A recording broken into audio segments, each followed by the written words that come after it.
Hey, good morning. Hello out there in comedy virtual land. Welcome to the Kids in Comedy graduation show for the Sunday class.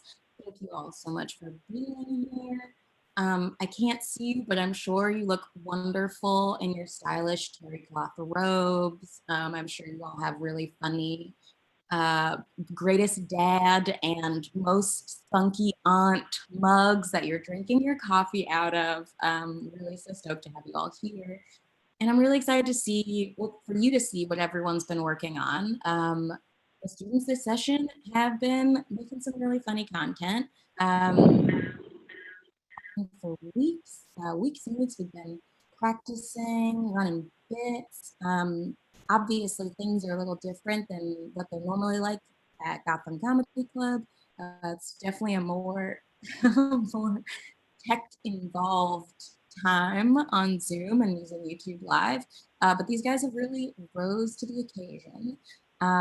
If you are curious, at the end of the show, I'll plug it again. But if you haven't signed up for summer class sessions, definitely check it out. If a whippersnapper you're watching or their cousins or anyone wants to know, you can message me and know about it. Yeah, but we've got some really funny comedy for you guys coming today. Before we get started, I just wanted to share with you a fun thought I had today.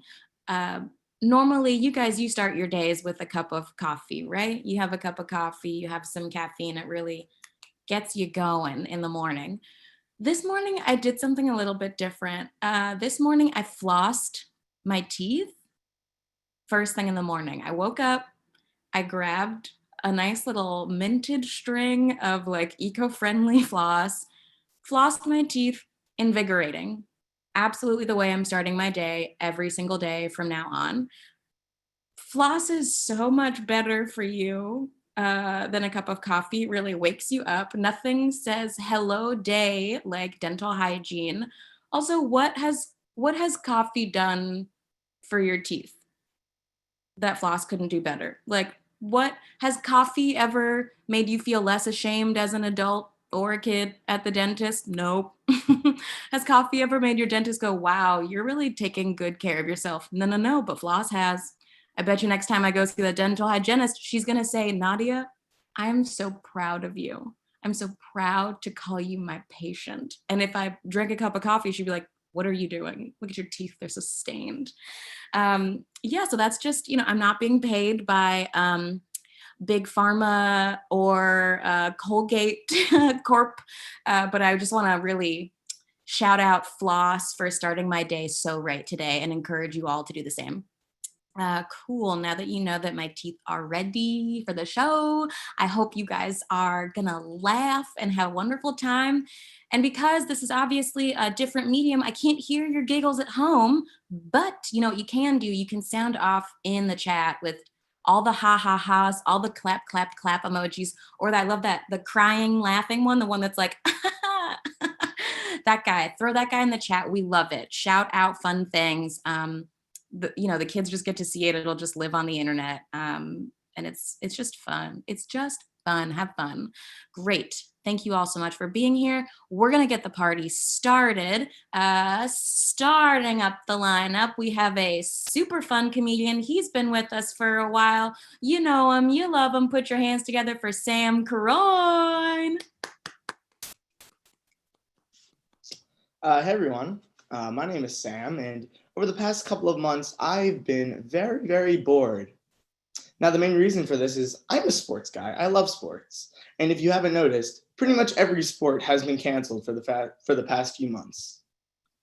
Now, one of these sports that particularly bothers me is baseball, because I feel like they could come back, but they haven't, for two main reasons. The first being money.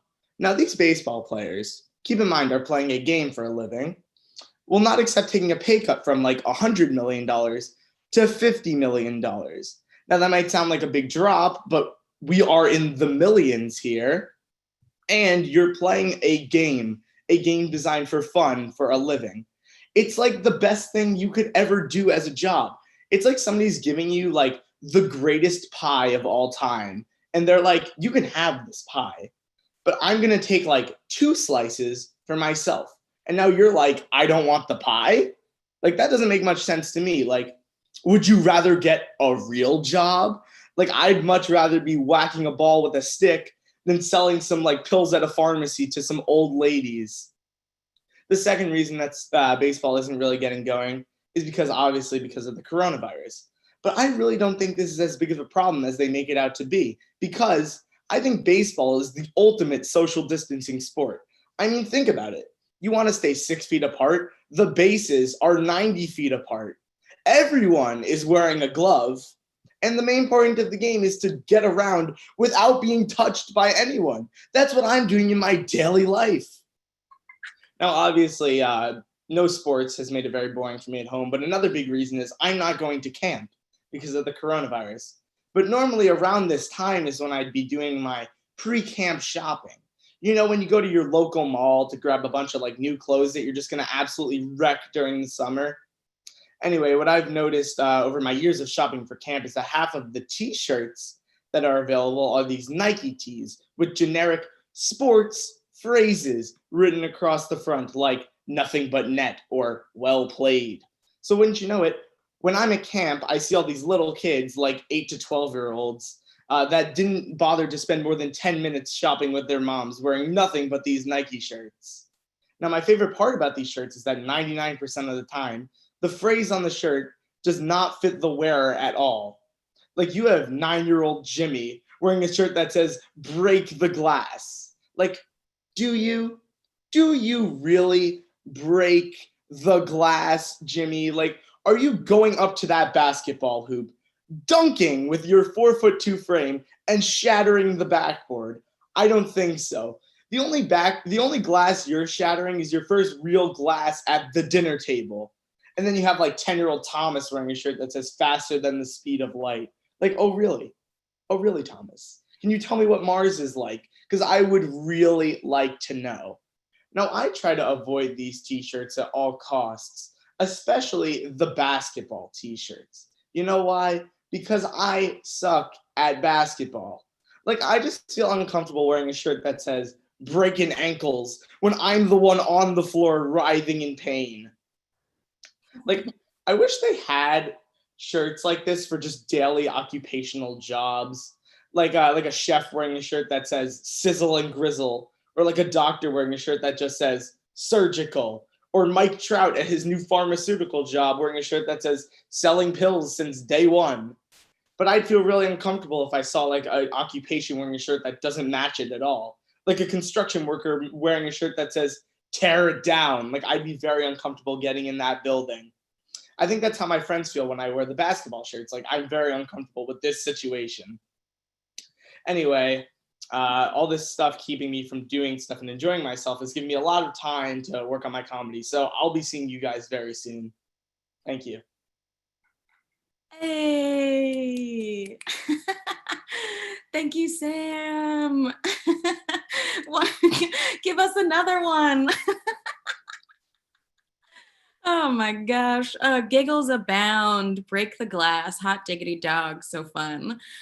We love it. Funny stuff. I want to just call out that Michael Cantor said, I have nice teeth, and I just want to follow up with, again, I just started flossing, and I think it's paying off immediately. I think that's the most logical conclusion we can draw here. Just started flossing today. Thank you so much. Gonna keep throwing things in the chat. Yes, yes, yes. The sisters channel. Ooh, very fun. We're gonna keep it going, keep it moving on. Definitely keep showing some love and some giggles in the chat on YouTube Live. Our next comedian coming to the stage. Very, very funny. You know him, you love him. Give it up for Remington Kim. All right, hey everyone, I'm Remington, and whenever I hear people like talking about the future, I just feel like they're overly optimistic, especially when it comes to like technology and all that stuff. For example, in the 80s, they thought we'd have flying cars by now, but we don't. And like the best we have is Uber, which is pretty convenient, but I just wouldn't say it's the same thing. And they also thought we'd be able to teleport anywhere by now, but we obviously can't do that. And like the layovers at airports are as long as they've ever been, and like I feel like they're even getting longer. So soon, when they're like, come to Universal, I'm just gonna pack my bags, hit the sidewalk, and just walk to Florida because it's cheaper, but it's also gonna be faster by then. And we also thought we'd be able to like cure all sicknesses, but just look around us. I didn't even need to explain this one. Um, so that got me thinking, like, what do we expect for the future? Like, what's actually going to be there? We probably think there's going to be some cloning technology that lets us, double the amount of food in the world, eradicating world hunger and all that. But judging by the way things are going, that's probably not going to happen. Instead, there's going to be some technology that has the amount of food in the world, leaving like none for everyone else. And that technology is called a human because we eat up the food and there's less for everyone else. And that just shows how we're the problem and we're also really good at messing up. For example, who thought it was a good idea to put pineapple on pizza? A human. Who thought it was a good idea to light fireworks at 1 a.m. in the morning? A human from my neighborhood. I'm pretty sure I'm not the only person with this problem because those things are everywhere. And who has the power to kill thousands of species and countless humans with the snap of their finger? A human. Oh wait, no, that's Thanos. And we also probably think there's going to be some robot technology that just does everything for us, like cooking, cleaning, shopping, you name it. But that's also probably not going to happen. And if you do end up going to Whole Foods in 2050, you probably won't be the only person there. First off, because the robots don't exist, but secondly, if you're going to Whole Foods, you're too health conscious to let anyone else pick the perfect bunch of kale for you. And will someone please make an app that teenagers can use without being completely annoying? This TikTok stuff is getting out of hand. Trust me, I'm looking out for all of us here. And speaking of all of us, what have we been doing for the past 3 or 4 months? We've been in quarantine, right? So because of this quarantine, our school decided to hold a virtual field day. That's a bit odd, right? Instead of being in normal school and saying, we'll resume next year, it's fine. They're like, we got to do this virtually. So I thought, well, maybe that's kind of like a virtual boxing match where you face the camera and when your opponent throws a jab, you're just like, oh, I got me. Let's be honest, that's almost the same thing. It really is. It's almost the same thing. And I thought, virtual field day might be something similar, but it wasn't. It was just basically seeing who could bake the best cupcakes and like post on Instagram or something like that. And I felt like that was a bit too basic for me. So if we're still in quarantine in a year and we have to hold another virtual field day, I have some great event suggestions. So this first one is tug of war, and it goes something like this. Basically just seeing if your right or left arm is stronger. I think the left one, that one. And that's pretty simple, right? And this next one is also pretty interesting. It's soccer, but you don't need a ball, you don't need a goal, teammates, none of that. All you need to do is just act out the best injury because like everybody knows that's how you make it to the big leagues. If someone just nudges into you, you have to act like you broke your leg. If you do that, you're winning the World Cup, trust me. And this next one's pretty easy to do because most people have access to a keyboard. It's just a typing test, like seeing who can type the most words in a minute. Honestly, that's the most exercise anyone gets nowadays, so it should be pretty convenient. And this last one is chess. And the way we would hold virtual chess is we wouldn't. Because everybody knows that real chess is the most competitive, contact heavy sport in the world. And if you don't know what real chess is, I suggest you go watch the first Harry Potter movie. And on that note, I got some people to checkmate, so I'm gonna head out. Thank you, everyone. Yay! Thank you, Remington. Woo woo! Heck yeah, dude. If I had to, I'm gonna try my own little tug of war with this pen right here. Sound off in the chat. Which arm do you think is stronger? You think it's the right one or the left? Oh, which one's gonna win? It's both of them because it's still me. What a fun idea. Thank you so much, Remington. We're going to keep the show moving. Our next comedian, she's super funny. She's stellar. She's new to kids in comedy. You're going to love her. Put your hands together for Elena Della Rocca. Hey everyone, I'm Elena. So during quarantine, I needed to bond with my family. My family thinks that this is a great idea. We play games, you watch movies. It's fun. I love my family. They're amazing. It's just not humanly possible to spend every single hour in perfect harmony. I mean, every day I wake up with my brother and sister on top of me, screaming in my ear to wake up. I'm not complaining. Just can I get some sleep sometimes? Like, come on now. I mean, I really think this special bonding time is making my relationship with my brother and sister worse. Just can I please eat my Cocoa Pebbles in peace? I really don't want to play Unicorn Stew for the 3,000th time. But it's going to be okay, everyone. It's going to be great because my mom scheduled us for meditation classes. They say stuff like breathe in, find your inner goat, and breathe out. Like, really? Am I going to crawl around the house like a goat? Is that really going to help our quarantine? Um, Recently, I've gotten to hair cutting. Luckily for me, my brother has really long hair, so I decided to cut it. At first, I actually started really good. I managed to get the ends even. But then I figured that I should cut it shorter, so I took out the electrical razor. I don't know if I mentioned this before, but I have never cut hair. Well, I mean, if cutting your Barbie's hair until it's bald counts, then yeah, I've cut hair before. But other than that, I have zero experience. I've also never used an electrical razor, so I just figured out that I would try it and it would work. Um, so for the first 5 minutes, everything was my self-confidence was really up and it was going great. And then um, I just everything just started to go downhill because I didn't know that the razor was on the highest level and I gave my brother a big bald spot right here. It was probably the scariest moment of my life. I started panicking, thinking he won't be able to go outside, people will make fun of him because I has a big bald spot right there. But then it was okay because my dad came home, fixed his hair. Now he looks like an egg, so that's good. I've been going through my old notebooks and trinkets recently, and I found a letter opener. One thing I haven't mentioned is letter openers are really important to me. I was waddling around my grandparents' house when I was 4, and I found a big box of them. Um, I had a really big obsession with knives when I was little. I don't know why. It was just a big kid thing to do with run around with knives in your hand. And I just thought it looked cool using a knife. I had no idea what these letter openers were.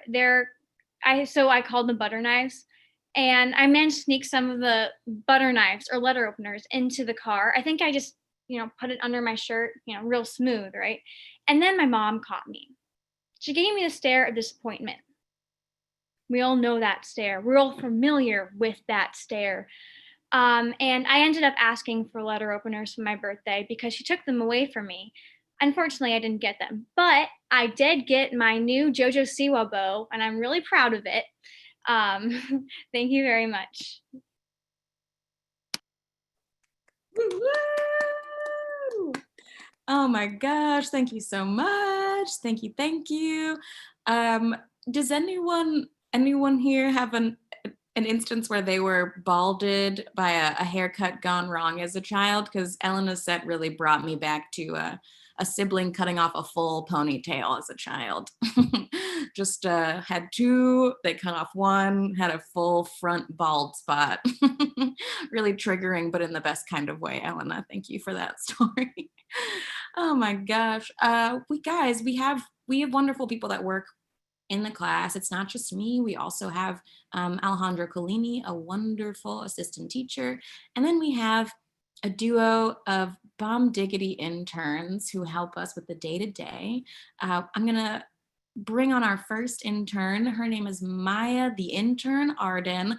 Maya, can you tell us a little bit about what it's like to intern in the virtual age of kids in comedy? Well, when I first started interning here, what I was really told was just you got to get them water and you give them notes and that's it. So now it's kind of hard telling people like what you do for a living because normally I'd be like, oh, I just get kids water. But it's kind of hard to get people water virtually. So what are you going to do? What are you gonna do? I guess you could send them like a digital cup, like a photo of a cup of water. Yeah. You start sending out JPEGs. Just have a whole chain called Water Gang. Just a bunch of pictures of water. You have to send it every class, really, Maya. It's so narrative, every student needs you to get sent a JPEG of a pitcher of water. Yes, that is my job. It's in your contract. Mhm. Thank you so much for your hard work, Maya. We love having you. You give wonderful feedback to the kids in comedy. And Maya's been with the program for so long. How long have you been involved in kids in comedy, Maya? Well, now I'm 16. I've been involved since I was like 9, so I'd say about like 6 or 7 years. Nice. For a second, I was like, oh no, she got puzzled by the math. Yeah, since I was 9, 16, so that has been 8 years. 20 years, I think. Well, however long it's been, you've been great. We're so happy to have you. Thank you for being with us. Bringing it over to our next intern, Spencer, the intern Khan. Hello. He's celebrated a magnificent milestone this quarantine. Spencer just graduated from high school. Tell us how it feels to be a fresh grad, Spence. Well, thank you for reminding me because I actually forgot that I graduated. Because school during quarantine, you take it online. And so every day is just kind of waking up and then using my computer, and nothing changed when I graduated. So I don't feel that much older, but they did send me a cool hat, which is nice. So now I can wear this outside on my daily walk and let people know. Yeah, just keep flipping the tassel from side to side. I'm like a dog's tail, just swinging when I'm walking. Spence, did you have a virtual prom? That would have been very good. We tried, a lot of stuff had to change because you have to accommodate for like Zoom lag. We tried in like a school musical, but it was like the worst experience of all time, and they just kind of gave up throwing a prom or anything. So they invited us to one during next year's graduation for the underclassmen though. So we still have a prom. Maybe? We don't. You shouldn't go to that. You should Not planning to. I'm just telling you right now, you shouldn't go. It's gonna feel sadder than you want it to feel. They said they're gonna try and give us an actual graduation next year after the class of 21 graduates, just so that we can have something, but no one's gonna show up. So I might want to go just to see no one else there. I can be the only one who actually graduates. Yeah. Well, you're at this graduation right now. True. And you could just flip the tassel one time and then pretend to accept a piece of paper, and then that's good enough, right? Yeah, give or take. Here, I'm gonna hand you a piece of paper, right? Roll it up like a diploma, and I'm just gonna hand it to you over the virtual screen. Sure. Spencer, the intern Con, you graduated from high school. Well done. Oh, thank you. I can't believe this is my real diploma. Wow. Wow, I didn't think that bit was gonna go that well. So fun. Thank you so much, Spencer. We're also proud of you. Thank you for being an intern. You're so funny. No problem. Thank you for having me, and congrats to every other comedian who's graduating today. Yeah. Wow, yowza. Okay, thank you, Spencer. We're gonna keep it moving back to the students.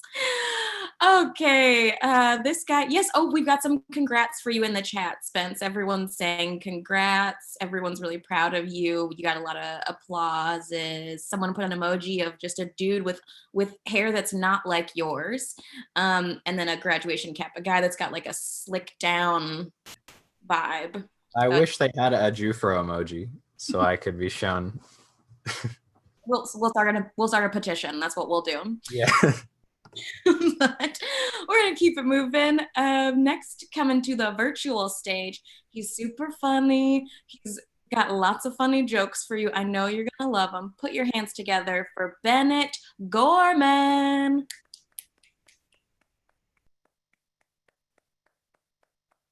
Hi, I'm Bennett. And there's a lot of things. There's things I don't understand why they happen. One of these things is recently New York City from using plastic bags to paper bags. They said that plastic bags are bad for the environment and paper bags. There was a different environmental group said paper bags are killing trees. So there's like this war now between these two environmental groups who are trying to do the same thing but can't agree on the right way to do it. Anyway, stores are picking sides here. Like there are plastic bag stores and there are paper bag stores. If you have a plastic bag and you go to a plastic bag store, fine, that's great. If you have a plastic bag and you go to a paper bag store, like you're getting looks like, is that a plastic bag? John, you see it? Is that a plastic bag in this store? No way.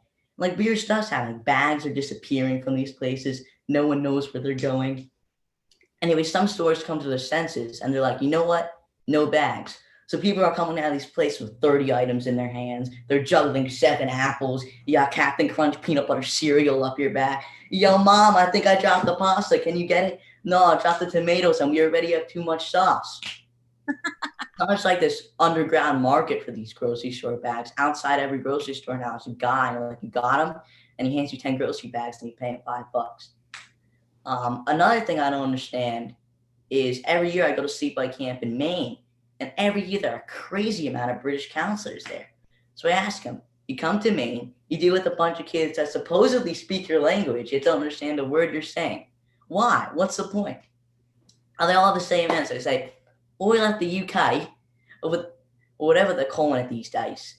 And I figured, I'd best go somewhere similar to the old country, New England.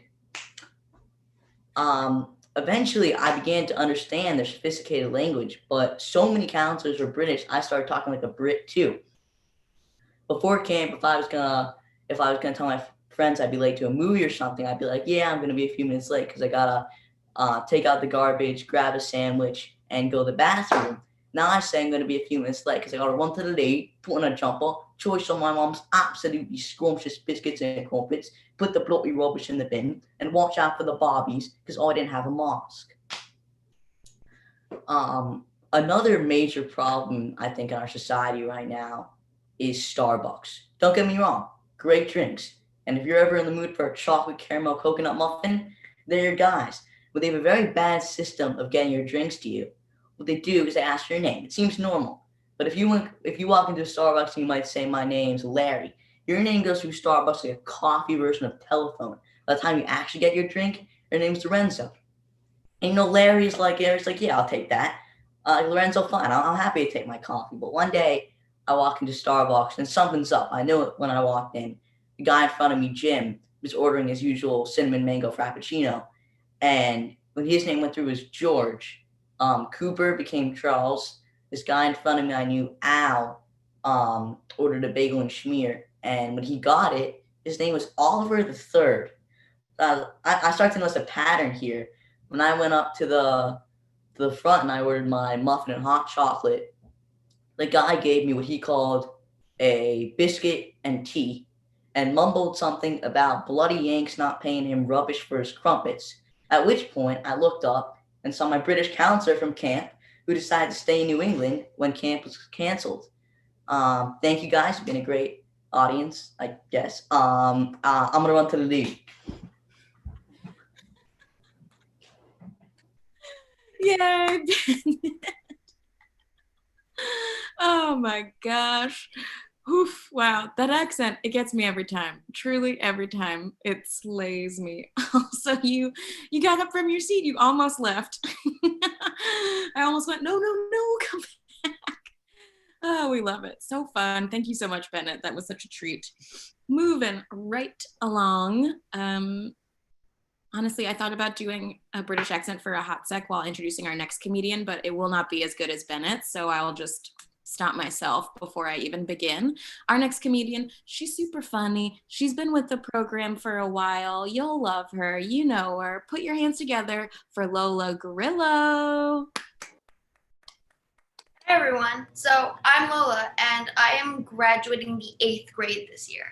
And my parents are trying to make it this whole big thing with a cap and gown and this entire ceremony. But I have this thing about graduations, meaning I hate them. I don't want your fancy awards or your handshakes, your certificates. I'll take all of my required classes. I just don't want any of that overrated joy that leads into chaos. Graduations are terrifying. In kindergarten through 5th grade, we had these little grad ceremonies where they basically gave us little speeches that said, congratulations, you did it, and we support you in the next part of your journey through life. But once you hit 6th grade, everything is different. For starters, you're not individually special anymore, but your speech kind of goes like this. Welcome to middle school. This place is basically a bottomless pit of fear. You will spend the next 3 years of your life drowning in drama, mood swings, failed math tests, extra homework, and don't forget, having textbooks dropped on your head by the 8th graders. Good luck. Graduations are kind of like roller coasters.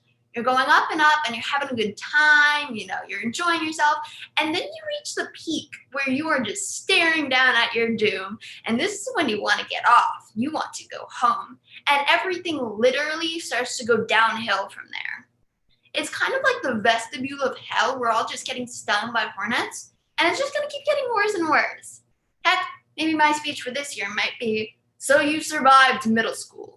Great job, but watch out for high school. You definitely won't see any bar torches coming, especially not trigonometry. And be careful this summer. And remember, don't get on Mr. Q's bad side or you won't be seeing the light of day anytime soon. You probably won't be seeing the light of day at all, only the glowy red eyes of the spiders and the desks in the pitch black 10 square foot classroom.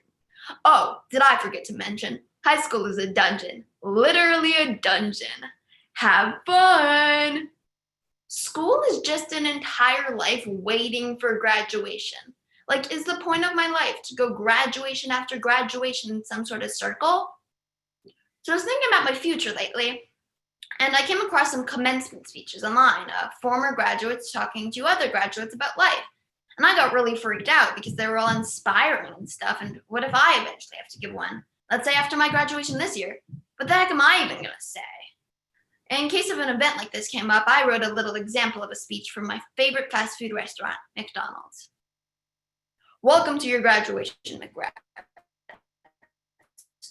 We've come a long way in our 2-week training course. You've learned how to handle the machines, humility, and looking at this job as a learning experience.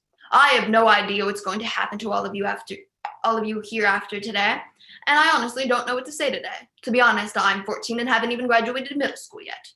I do know, however, that you must follow your hearts and stomachs, whether that leads you to the cash register or the kitchen. It won't be easy. In order to be the best, we must triple the customer's expectations, make the McNuggets, and explain why the ice cream machine is broken for the 1,000th time. Every day is like a burger. The buns are the start and end of your day. The meat is the angry customers. The lettuce is the positive and exuberant attitude you must have. And the cheese is you willing to sacrifice everything. Remember, the special secret sauce is made of 1 cup mayonnaise, 2 tablespoons French dressing, 4 tablespoons sweet pickle relish, and 1 teaspoon of white onion. When little birds are ready to fly, the mother bird pushes them out of the nest. Today, I am that overlord bird, and you little birds need to soar. Remember, remain humble and to keep cooking. To be honest, I think I deserve a little something from that. Maybe McDonald's can sponsor me or make me the new face of their company. Nothing big, like goodbye Ronald McDonald, hello Lola Grillo. I am more child friendly. Thank you, everyone. That's my time. She's definitely more child friendly than Ronald McDonald. Give it up for Lola Grillo. Oh my gosh. Oh wow, very, very fun. We love a pun. Here at Kids in Comedy, we stan a pun of any size. Thank you so much, Lola. That was very, very funny.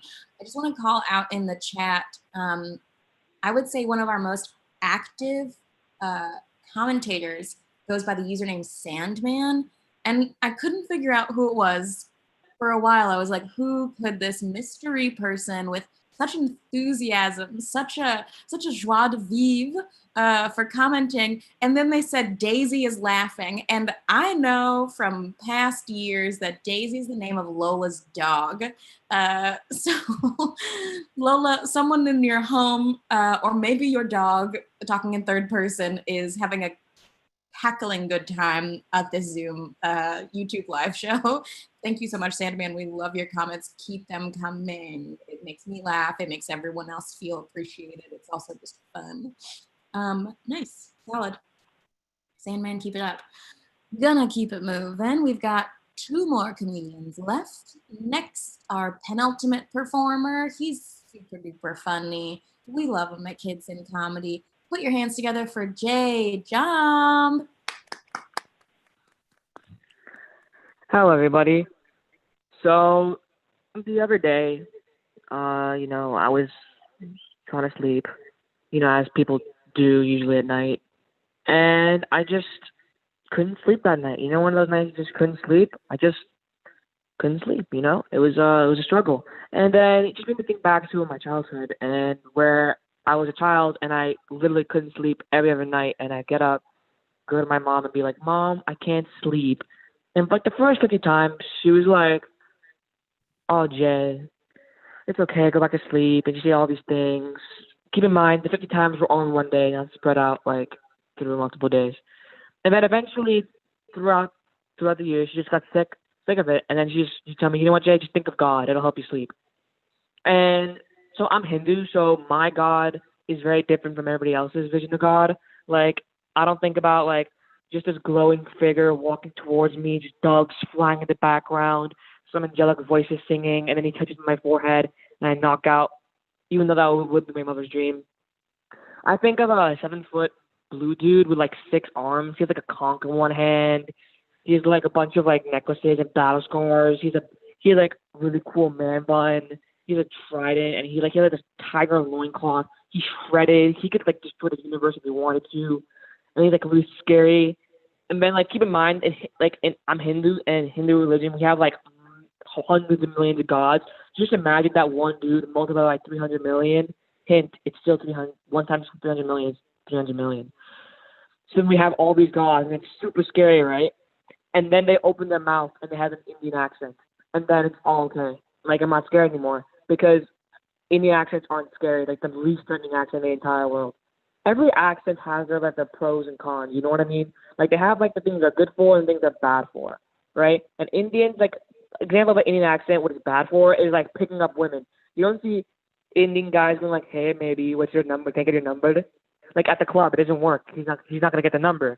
But if you have a 10 situation and you pop in an Indian accent, cuts it to butter. It's cuts the tension, you know what I mean? Imagine a courtroom, murder trial.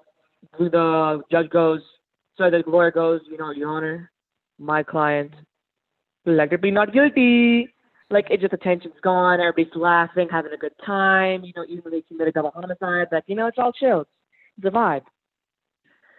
Anyways, I finally fall asleep because I thought of the Indian accent. And I wake up next morning and I go to play basketball with my brother. And when he was playing basketball, I just realized he was really, really bad at basketball. Just really bad. And I've told him to him multiple times. He's just running on the court and I'd be like, you're bad. And then, he'll miss and he'll blame it on me and start crying. But then it made me think of this movie I used to watch when I was younger. The movie was called Air Bud. And Air Bud's about a movie about a dog who can play basketball. And I know I just compared my brother to a dog, but we'll skip over that. And so the movie's basically about this dog, right, who can play basketball really well. And then I'm just wondering, what happens if a dog dunks on you? If you're a D1 recruit for a college, right, and a dog dunks on you, where do you go after that? How do you come home to your parents? You walk in the house, and Dad's like, hey, son, how's your game? And then he goes, yeah, Dad, the dog just crossed me up multiple times. He dunked on me, scored 30 points against me. How do you even, play the game? Also, I just, really want to sit down with the creators of Air Bud and just ask them what specifically in the plot made them want to continue the series for multiple movies. Yeah, that's right. Airbud is a 7-movie franchise. It's one thing to get dunked on by a dog, but if you're like, but if you're, what if you're like you're running down the field, like what's the second sequel of football, right? And you're running down the field on your way for a touchdown, and a dog sticks you into a coma. 7 years later, you wake up, and the doctor tells you, "Sir, you were knocked out by a golden retriever." You're like, "No, I'm going back to sleep. I'm so tired. I can't even." Like, how do you face the press after that? How do you face their team? How do you face the dogs after that? You're walking down the street and you see a poodle, and then you just get instant PTSD, and you're just like on the ground bawling. I don't know why I'm so tight about this. Maybe I'm the thing against wildly athletic dogs. If you excuse me, I'm going to start a club for golden retriever survivors. They need help, guys. Thank you. That's my time. Hey, thank you, Jay. So fun. Woo-hoo. We love it. We love it. Jay really pulled through. He had an audio technical difficulty, and we all got to hear his wonderful, lovely jokes. We love it. Good job, buddy. We like to do this in class. Jay and I really like this hang loose hand motion. For the folks at home who are like, what is that? It's like the hip comedy kids do after they do a sick set. Alrighty, Rue, we've got one final comedian coming at you, our last performer of the afternoon. She's funny. She's been in the program. You know her, you love her. Put your hands together for Julia Cantor. All right. Hi, everyone. I'm Julia Cantor. And as I'm sure that you've all noticed, lately across the country, there have been a lot of protests and sort of riots and uprisings that have been happening. And I think that as a society, we need to focus that same energy into defunding and abolishing Bing. Now, Bing is an internet service. I'm sure when it first came out, it was exciting, it was new. Again, it was the internet, it was a way to connect, but we have really progressed past the need for it. Like, there's so many better options like Internet Explorer or even Firefox. And because like asking Bing a question is like asking a very well-read librarian with severe ADHD a question. You can type in how many tablespoons are in a cup, and it'll give you articles about tables, about cups, and why sporks are the work of the devil. Now, because of quarantine, unfortunately, these Bing riots will have to wait until it's safer, but I think it's really important to keep that same energy because this is something that needs to happen. Now, speaking of quarantine, I find that I've changed in a lot of different ways during our 4 months inside. The first way that I've changed is that I was able to watch 4 seasons of Criminal Minds in 3 weeks. Any Criminal Minds superfans out there? I see you guys. I am one of those people. And so this crime TV show is all about behavioral profiling. And while this is super interesting, it's given me a lot of unnecessary fear about the 6-foot-tall white men between the ages of 30 and 40 in my life.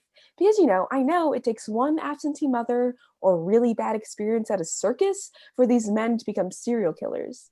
And this makes me super afraid of the burger bars and like of the burger joints and sports bars opening up in my neighborhood, because that exposes me, someone who's very vulnerable, to the sea of potential unsubs.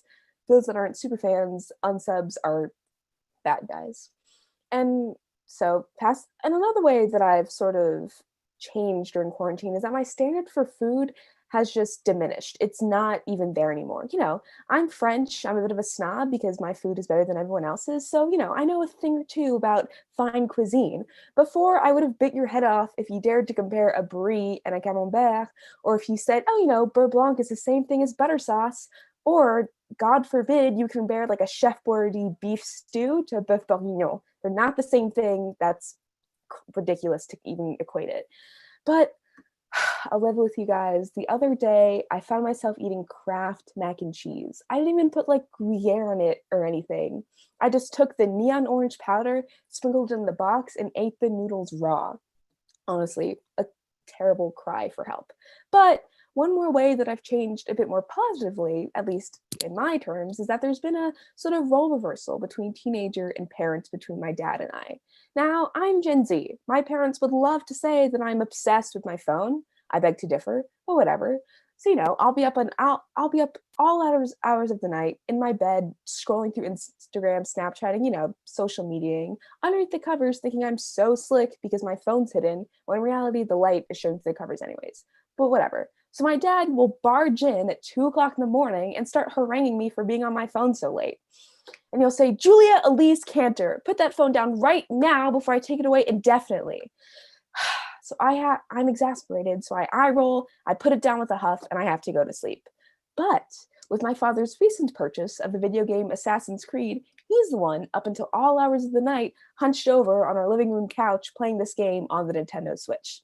So I, at 2 o'clock in the morning, get to barge in and yell at him through the noise of men shooting each other and trees falling. I get to say, Michael Nathan Cantor, get off that Nintendo Switch right now before I take it away forever. And then he looks up at me, gives me an eye roll, obviously, puts the Switch down with a huff, and then shuffles off to his room. And I have to follow after him to make sure there's no little blue light shining underneath the door because, parents, they can be tricky like that. But I'm going to level with you, the audience. I don't know if this is my criminal minds obsession talking or if I'm just being paranoid, but my dad, he's a little under 6 foot, he's white, he's a little bit over the age of 40, and he's recently developed an obsession with a game about killing people, Assassin's Creed. I don't know. I'll be keeping my eye out for any suspicious serial killer behavior from now on. Thank you all. Good job, Julia. Oh my gosh, so fun to be like, who am I living with? Is he the criminal? Is he the one? The call is coming from inside the house and he's on the Nintendo. Oh, very, very fun. Also, while you did that, I looked up Beurre Blanc and was like, it is butter sauce. There's some other stuff in it, but it literally means butter sauce. And your father, Michael Cantor, in the chat, he said, I have snuggled the Switch a few times. Thank you for your honesty and for your vulnerability, Michael. We've learned a lot about you, obviously, in this set. And thank you for just like owning up to it. We love honesty. We cherish it. It's a really wonderful thing here. Thank you all so much for being here today. This has been such a fun show. We've had incredible comedians, wonderful jokes, some really incredible MVPs in the chat, or if it's that side, who is to say. Sandman really killing it. Michael Cantor really, really killing it. Also, I wrote down Sisters Channel. Thank you so much, Sisters Channel. Lots of clap, clap, clap emojis. Lots of the crying while laughing emoji. And then someone threw in the like, it's like a spooky face holding its face in its hand, and it's kind of blue at the top and yellow at the bottom, one of those. I don't know what kind of laugh that is, but I'm intrigued and I want to find out. Tell us later. Thank you all so much. This has been such a wonderful blast of a time. Again, if you liked what you saw, if you have a young whippersnapper who wants to be involved in our classes over the summer, you can reach out directly to Joanne, the director of Kids in Comedy. You should have her email if you got this link to the show. But just reach out. We have classes during the summer, teaching stand-up, gonna keep it going in this Zoom world while summer camp IRL. For anyone who doesn't speak youth, that means in real life. We don't have in real life summer camp. We will have Zoom summer camp. Anyways, thank you all so much. This has been a wonderful show. My name is Nadia Pinder. I'm the teacher of the class. I want to thank our co-teacher Alejandro Collini, our interns Maya Arden and Spencer Kahn.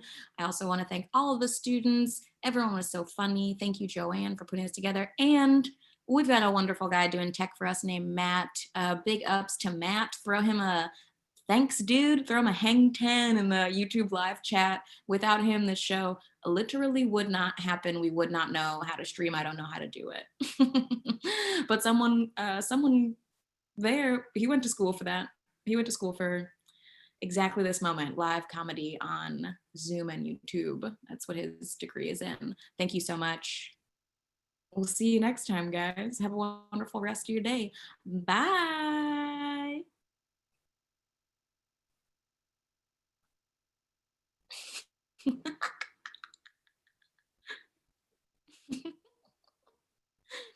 And we keep on waving. We just keep waving. We do a little dance. We keep on going. It won't stop. Can't stop, won't stop. All right, we're out, guys.